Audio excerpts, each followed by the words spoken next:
It's a pleasure and an honor to have Mr. Robbie Airley here with us this morning. Truth to be told, this was not a plan that we been planning for weeks. It was davening in Shomron. The Mechavus is there on Friday morning, and your son's in Kaddish next behind me. Shazisa Kaddish. Wow, holy Kaddish. Who's singing the Kaddish? Who's singing the Kaddish? So I look at the title today, and I saw the last name Airley. We all know that name. I'll never forget the day when I turned on Yeshiva World, and I saw a picture of a beautiful boy. So much chayim in his face. And you never know if they're religious, not religious. I said, this kid is a special kid. It's Pasha to me, it's not from a kid. He's a religious, you can't tell. Like we dive in here in the show for the Chaylim, and we have a list for all the names of the relatives of soldiers who are fighting, relatives of people in the shul here. We want to connect. We also want to connect to their brothers who are not just fighting for Klal Yisrael, risking their lives for Klal Yisrael. 6,000 miles away. And this happened for 7, 8 months. We're always looking for ways to connect. And especially when it's a soldier that you find out, of course, is the Irish and I am. My cousin used to babysit him. And then I found out that his father was my father-in-law's chavrusa before the Aliyah. It's home. It's home. And that's when we always just begin to start appreciating the sacrifice that these boys are making for all of us. And the sacrifice that their parents are making for all of us.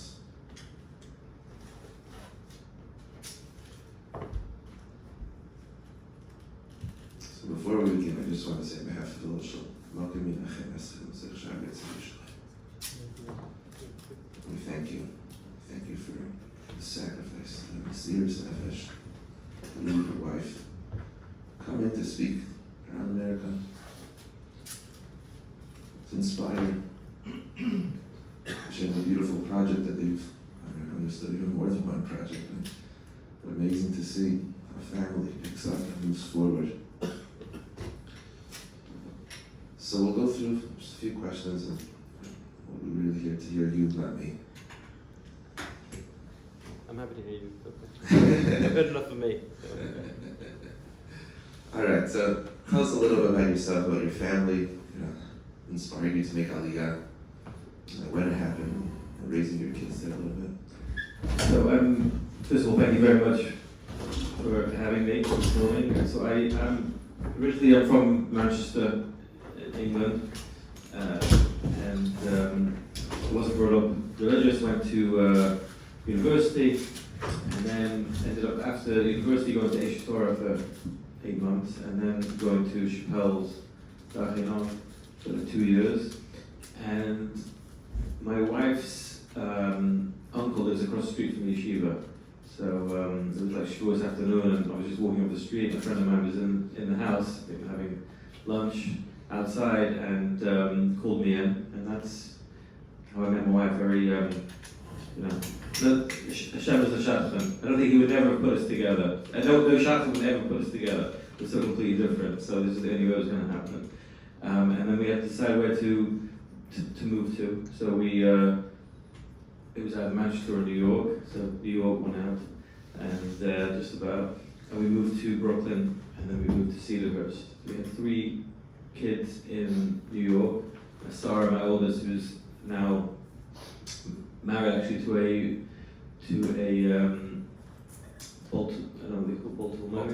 Baltimorean.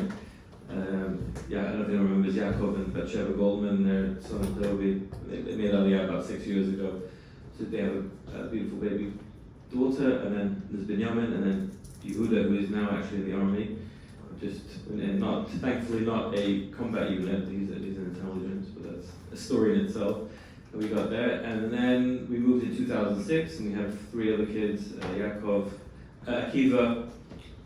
Yaakov was actually bar mitzvah, it's next month, 8 weeks. Actually, we just went to the Kotel to do Hadachat Tefillin for the first time, and it happens to be that the tefillin he's using is Binyamin's tefillin. So it was very exciting and difficult and exciting at the same time, which is kind of the theme, I think, of being losing a child. That's what the famous Miriam Peretz who walks around, who gives a lot of classes and inspires a lot of people, and she says, the simcha, there's a simcha, but there's also a sadness at the same time, because obviously something is missing. So that's how we feel. Obviously, there's tremendous simcha. We've made a simcha bat, making a bar mitzvah, but at the same time, we're missing. And then our youngest is Hannah. She's 10, and so that's our family. I mean, we moved to Ramat Shemesh in 2006, so we've been living there since. We live in a place called Ramat Shiloh, which is part of that. Tell us about how Binyamin got to the army. Is that something that just was going? All his friends were going. Is it something you knew that you had Yeah, it was a decision, you and your wife? I mean, that must have been a very hard decision. So it wasn't necessarily a hard decision because it wasn't really a decision that we were going to make. It was just understood. I mean, he went in with the Hesda Yeshiva program in Tzfat, actually. And he was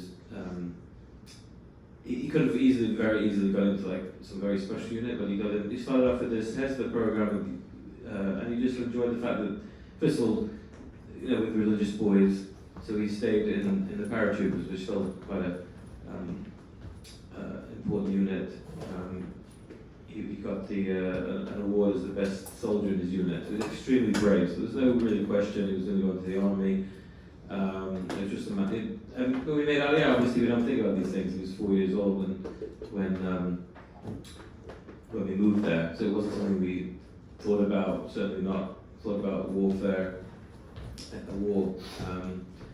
So he was in the paratroopers, but even before that, he was kind of dedicated his life to Klal Yisrael. I mean, he went to school in Eilat High School. So we tried every other school. Sorry, there's a yeshiva there. The Tziva High School is also has the yeshiva there as well. Not much else. A couple of good flashy restaurants, I think. But he was definitely a rambunctious kid. He wasn't your typical kid. It was my next son is just very straight and Baruch Hashem, learn, enjoys learning. The young man always had trouble with that. But whilst he was in Eilat, they introduced him to a farm. So it's not a farm that you're accustomed to, rolling hills and thousands of acres. It was a hill in the middle of nowhere. And the idea is that the Arabs encroach onto Jewish settlements, and where he was, a place called a bit outside of Beit Sof, there was terrorist attacks. So they just come.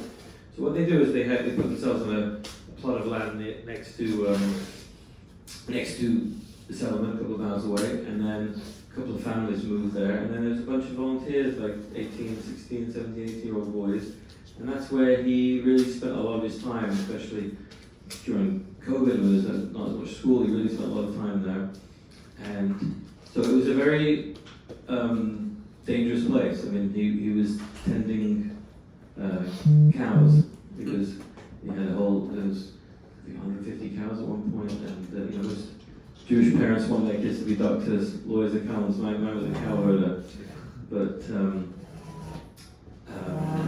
and even when he was in the army, he would come back from Shabbos, and most kids would Shabbat, they've worked hard all week, they've trained, they just want to go home and they come to bed and eat their parents' delicious Shabbos food. But he was preferred to be on the farm, which involved like getting up in the middle of the night to do guard duty, and then going out on Shabbos after davening to the Shabbat to go out for a few hours with the cows, grazing the cows. That's what he. That's how he spent his time, and it was a very dangerous place. There was a lot of stories that I heard. You were able to sleep at night. Well, I didn't know a lot of these stories. If I knew, I wouldn't be able to sleep. There was a lot of stories. There was, there was a viral video that went around during the Shiva where there's about 70 or 80 Arabs coming down a hill towards him and one other guy, and he's with the cows and he's on the phone with the army, and but he didn't run. He couldn't no way to run. You could just see him, just calm, and then eventually he gets a little agitated because the army's not coming. But that's kind of very different to our lifestyle. We're living in a comfortable community, a comfortable house in Ramat Shemesh, but that didn't really speak to him. So he found his path, and that's I think that's a good musaf for a lot of parents. As parents, sometimes we try and mold them into how we think they should be going through life, but sometimes you have to, the kid has to go the direction that's appropriate for him. Absolutely. Having a child in the army, I remember speaking to my uncle, whose son was also in Gaza at the same time. You don't know, like, how much were you aware of what was going on in Gaza? How much was he able to share with you, or was it just you're just completely in the dark, have no clue where your son is? So certainly was kind of limited.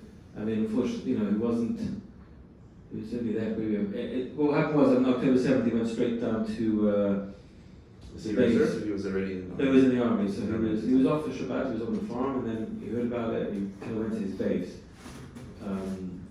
So he didn't realise obviously what was going on, otherwise he probably would have just gone straight down south, but he just went to the base. So at night he went down a helicopter and he was guarding a community next to Gaza called Near Am for like a week, 10 days, trying to flush out terrorists that still hadn't been captured yet, killed.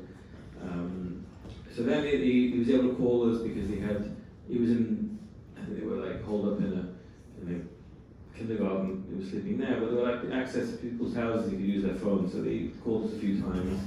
Then he went on to the base for a few weeks, training for the big Operation Gaza. So we met up with him at a big barbecue where all the parents of the group came, and everyone brought food, except everyone forgot to bring the barbecue itself. So it wasn't much of a barbecue. It was just like soup and French fries. But we thought we were going to go in the next day or two. We didn't. It was like another week, 10 days, and then we had like a picnic on Erev Shabbat. All the families came, and that was really the last time that we were able to sit properly with him. And then he went down to Gaza a couple of days later. He had one call with my wife. He found a phone. We weren't allowed to have phones, obviously, but the reserve soldiers sometimes had phones. He was on the beach. He would just call my wife on leave. It's great. He was very happy with what he was doing. I mean, I think one of his a notebook that we found, he wrote in there like he was born to fight in this war. Like he really believed in it. He was excited to fight. Soldiers said that he went into battle with a smile, his last battle with a smile on his face, and the soldiers said he died with a smile on his face. And if you see all the pictures of him, he had a real, amazing smile. If he could do it again 100 times over, he would do it again 100 times, there's no question. He really believed in what he was doing. He was 24/7 unusual, the fact that he was always working for Klal Yisrael, literally 24/7. That's something very special about your son. He didn't like a smartphone. It doesn't sound like it's like part of this conversation, but it's unbelievable. Can you tell us a little bit? Yeah, so we certainly like most parents would not want to give our kids a smartphone. when he was like 14, my daughter was 16, my parents came visiting us, and he proudly said, "Oh, we've upgraded our phones now. We're going to give the kids our old smartphones," which we were not happy about, but they'd already, that was it, the cat was out of the bag.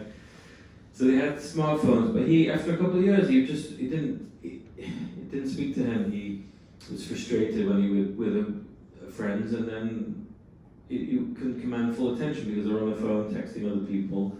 It wasn't into like social media. It wasn't like posting pictures of what you had for breakfast.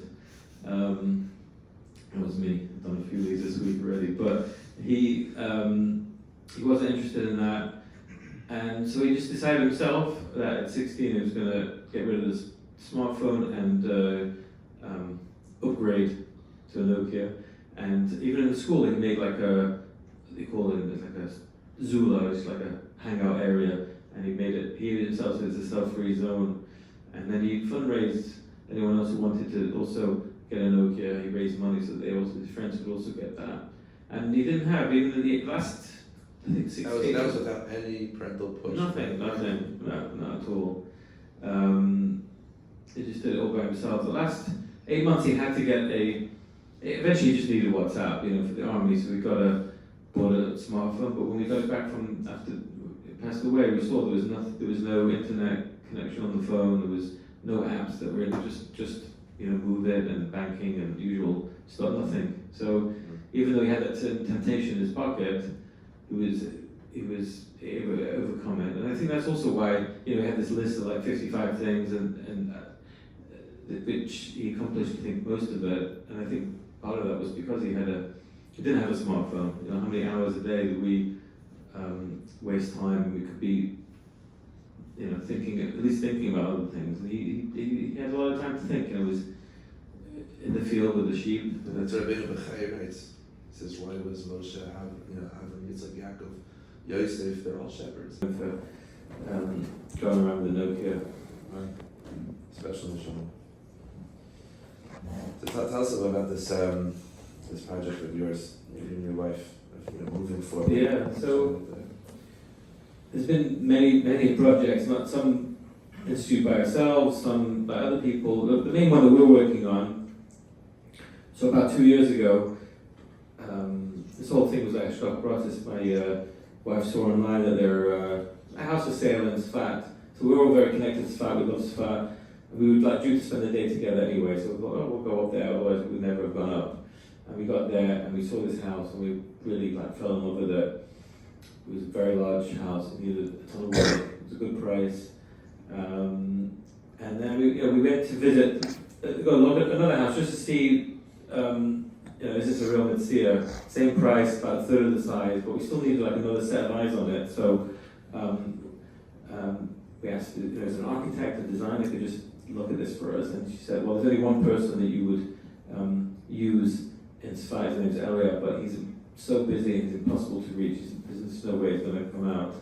And with about 30 seconds of us saying that, all of a sudden we see Airley walking right in front of us, and he came to the house, and we realized this is it, we made an offer, but it was only going to be like an Airbnb, an investment, but obviously Hashem put this all in place, 2 years ago, or even earlier, that this wasn't necessarily going to be an Airbnb. So when we passed away, when he got killed, we had to decide about what we're going to do. So my wife really thought he was trying to do like a yeshiva for non-religious soldiers, these people in the war, seeing Hashem, putting tefillin on, putting tzitzis on. There's a guy in Rabbi Shemesh who's fundraised and it's got at least 6,500 tefillins to people who are soldiers who commit to a year, who've never put it on before. So there is an awakening, so we thought, let's tap into this.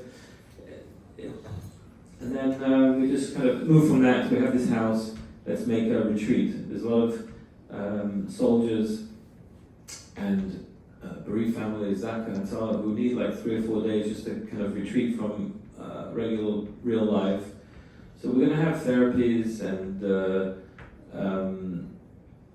drama therapy, group therapy, art therapy. At the same time, we'll be pampering them. It's a luxurious house at this point, it really is. So barbecues and spas and And also we'll be connected to the yeshiva and Hezbollah yeshiva in Sfat, so there'll be Shabbat, there'll be Torah classes, there'll be Kumzit. So we're trying to. And that's the yeshiva that we're learning. That's the yeshiva that he learned in, and he was, very connected to. Well, he spent most of his time on the farm, but officially was there. But what was unusual about him is that even though he wasn't really, he would go a long time without going to the yeshiva, he was still very connected, and he would go up there and go for the Yom Narayim, and just an example of just like his personality. He was on Simchas Torah itself.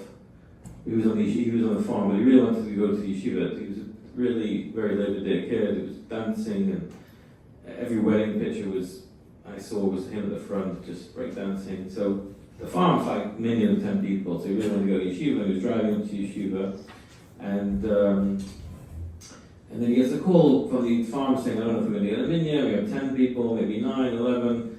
So he just turned around and went back to the farm, and that's where he was on Simchas Torah. But that's who he was, but he was still very connected to the yeshiva. So this is the program. We need this thousands and thousands and tens of thousands. I mean, to be honest, there should be 20 of these homes, 50 of these homes, because There's over 100,000 people displaced. there's displaced families. Imagine like living in a hotel. It's nice to go to a hotel for 3 or 4 days or a week, but 6 months in a small room, and away from your parnasa, all this. Sacrifices, so everybody feels like living on top of each other. Right. Svas must be like just a fresher breath there. We fell in love with this place also because we have a roof. The roof is top view of Meron. It's like a vista of all the hills you see from the roof. It's absolutely stunning. So it just allows people also, just without all the therapies and all the things we have, just to sit on the roof for a couple of hours is, Therapeutic. Yeah, 100%. So this is our main project we're doing. There's also other projects that lots of other people have put together. My son's name, a couple of shuls that are being built in his name. Amazing to see the achdus that comes about, from all of this. Yeah, I think unfortunately, wish we could have achdus in the good times. Sometimes Jews, we have to wait till things get bad before we join in and connect with other types of Jews. But it definitely, I guess the silver lining to everything is the fact that there's more actors now since October 7th than there was before. So there was a lot of problems and issues we know beforehand, and it's still there, but there's more actors than there ever was. I can ask, how have your other children reacted? How are they doing? So, question. I think by and large pretty well. About a month afterwards, 6 weeks afterwards, my daughter said to us, we're upset, we're devastated, but we're not broken. And because we're not broken, they see us. They look to us for guidance. They see us. We're not like close the blinds and curtains and lock the door and stay in bed. We've continued to embrace life, and they see that, so that I think they're in a much healthier position because of that. Doesn't mean, unfortunately, there's a lot of people who are still months later, who are in a very difficult situation. That's hopefully what Baby Noam will address. We went to a couple of Shabbatons for bereaved families, and everyone, everyone deals with it differently. Some people are finding it very difficult not getting out of bed. There was one couple there that she hadn't left the house in 6 months. So from October 7th to, there's another guy who had one child, and in Israel you have to sign off for the son to be in a combat unit if you only have one kid. And he said to his parents, don't punish me for being an only child. So they signed off, and he also perished on October 7th, even though he saved a lot of people's lives. But now this person, he doesn't have any line afterwards. So there's a lot of tremendous pain and suffering, even though I spoke to Nechemarav and Shomrei Emunah. I was talking about I'm optimistic for Klal Yisrael, but just because historically, when you look through Jewish history, we're unique amongst the nations that when difficult things happen, not only do we persevere and show resilience, but we actually spring forward even stronger than before. There's countless examples of that. So even though I am optimistic, at the same time, there are tens of thousands of people soldiers who have PTSD, people who have lost people, family members. There's a lot of trauma, a whole generation. It really, so there's lots of amazing organizations who are doing this. We're one of them, and obviously we're raising money for this now to be able to help So Israel. Hashem should give you and your wife the koch to move forward, to continue inspiring, to continue reaching out to as many Yidden that you can. And with Hashem, we're going to try to help as much as we can. And work. Yeah, we sent out the link in the newsletter. We'll send it out. I'll bring a few brochures and cards, I'll bring them up, but I was in Shamash Aliyah. amazing. If there are any other closing words that you want to Last night we were at the Boma event, so I just parted words of just thanks to the community. It really is an amazing community, and I said we're so lucky that when we first got married, that we're lucky that we didn't move to Baltimore, because it would have been much harder to make Aliyah from here, because it really is a special community. It's a lot of actors, people are very down to earth, and really, other communities are not so. So it did make it, would have made it more difficult. But it doesn't mean you guys are not parted from making Aliyah. I guess, everyone should look. I'm not the big Nefesh Nefesh guy encouraging people. When we made Aliyah, I didn't have family around. My kids were young. My job I could do online, so I feel like I could never really, moralize to someone to make Aliyah unless they're in that same situation as me. But I think since October 7th, it's just, I'm not as confident about life here in the States as it were, and it's an important thing to Which is consider. amazing, because there were 300 missiles falling over Eretz Yisrael, not over America. It's talking about Eid. Well, you see, unfortunately, all these universities, these are the leaders of tomorrow, right? And so in 20 years' time, when your kids are building their families, the leaders of Israel, leaders of America rather, are going to be these people who are at Columbia and NYU and Harvard. And I think Israel's home, and it's again, everyone has to look themselves. I heard a nice marshal, I ended with a nice marshal, which contains everything to Baltimore. We have a polar bear, he's in the zoo, and he's really having the time of his life. He's got good parnassus, he's got to hunt for his food, he's got fish coming up constantly, he's got a nice place to live, he's got amazing health care, doesn't have to get sick, he's got a team of doctors looking after him.